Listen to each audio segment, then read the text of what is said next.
If you are feeling overwhelmed or wondering where to get started, this is the video for you. What we're going to talk about is the critical things that you should set up initially in your 90 account.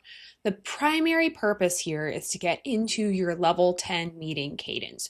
You want to get there as quickly as possible because that's going to start building the consistency, start creating that common language, and just build that momentum with your team. So in order to do that and run your first level 10 meeting in the software, you need to do really three primary things to just get the ball rolling. The first one is invite your teammates in. You can invite teammates by clicking the Add Teammates button over here in the left-hand side, or you can go to the directory. That's going to show you who is already in your account, and you can add anybody else that you need to. When you're going through this process, you do have a few decisions. What team do they belong on? If you just are starting off with one team, that's a really easy answer.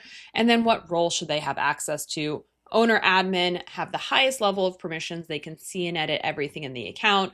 Once you start having multiple teams and lots of layers in here, you could start thinking about should people be managers or managees, really just based on if you only want them to see and edit the content for the team that they are on, or if you want to give them more broad-based access. There's another video on all deep dive role-based permissions you can watch there. So inviting team members is the first thing. The second thing is really thinking about your scorecard setup. You really think about those 5 to 15 measurables that you want to track. If you have already been running on EOS and have a scorecard, great. All you need to do is come in and get those measurables added in here. If you don't have anything in your account yet, you're going to say create new measurable. When you create a new measurable, the box will open up to the side for you to go through and really define what is the number you're looking to track? What is the goal? How are you tracking it? Is it a dollar value? Is it a percentage? Is it a plain number? Is it time-based? You even have yes, no in here. So you can go ahead and set that up and say who owns it. And so build out your scorecard. That is a fundamental aspect of your level 10 meeting. And the next one is your rocks. What are those 90-day priorities that you have right now that your team is working towards? You can come in and create those. You'll see each person already on the list, whether they own rocks or not, where you can click add rock next to their name.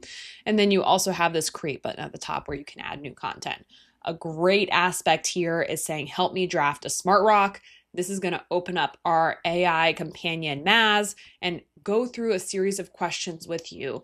What are you trying to accomplish? How is this related to the big picture of your company?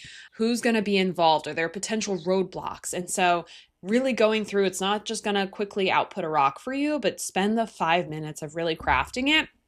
The great thing about if everyone in your company uses this, creates consistency and make sure there's depth to your rock. So everything is going to be smart. It's going to have milestones and you'll be able to see more of that cross collaboration happen. People are really thinking about what are the outside factors that are going to, maybe 4 weeks I would have gotten hung up from now, but now I'm really predicting and starting to think about what those roadblocks could be ahead of time or who I need to get involved earlier in the process.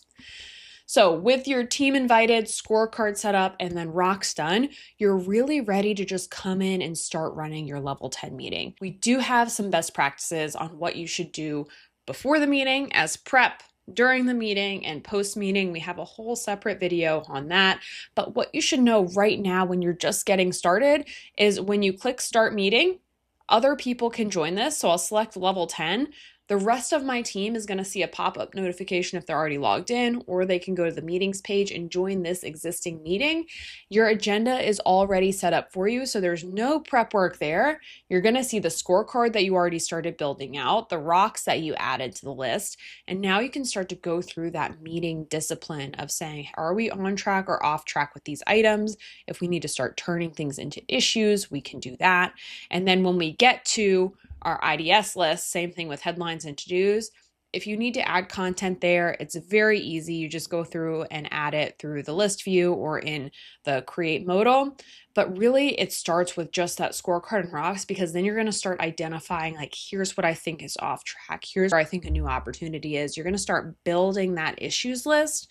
And as you build your issues list and you identify what is this issue, we discuss it, and when we solve it, we start turning these things into to-dos. And so this is going to be our mechanism again to get into that consistent language, get into that actual momentum and process that happens over and over again. And so as we solve issues, this is how we can create to-dos and really create that cycle where we're really monitoring our goals week to week and make sure we're making progress. So if you do have any questions about getting your 90 account set up, we do have a whole team here to support you. If you've already been running on EOS and you have data that you want us to upload for you, we can take all of that in. If you just want a demo or you want training, lots of team members here. You can reach out. We've got our chat button over here in the bottom right corner on every page, so don't hesitate to ask if you need anything. Thanks.